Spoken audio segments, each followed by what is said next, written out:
Video आप लोगों तक सबसे पहले पहुंचे तो लाल बटन दबाकर चैनल को सब्सक्राइब जरूर करें और बेल आइकन दबाना न भूलें। पटना से लाई बगे मैया हम तोर पुतोहिया गे मैया।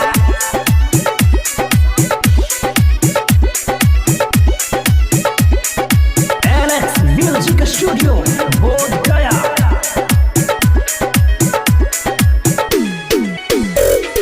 पटना से लाई बगे मैया हम तोर पुतोहिया गे मैया।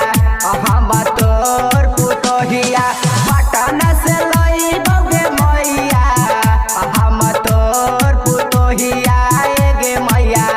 हम तोर पुतोहिया त इंटर पास कैले है मैया। इंटर पास कैले है मैया। हमारो लाभरवा गे माई हमारो लाभरवा। पटना से लाई बगे मैया हम तोर पुतोहिया गे मैया। हम तोर पुतोहिया पटना से लाई बगे मैया हम तोर पुतोहिया गे मैया।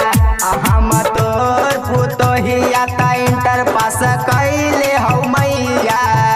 इंटर पास कैले है मैया। हमारो लाभरवा गे माई हमारो लाभरवा।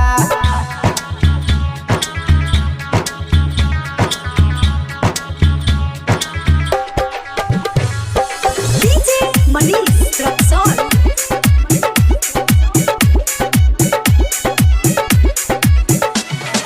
सेवा पानी करत गे मैया। सुबह शाम दुपहरिया गे मैया। सुबह शाम दुपहरिया सेवा पानी करत गे मैया। सुबह शाम दुपहरिया गे मैया। सुबह शाम दुपहरिया रफीगंज से जाइतो गे मैया। और रफीगंज से जाइतो गे मैया। पटना हमें बरतिया गे मैया। पटना हमें बरतिया।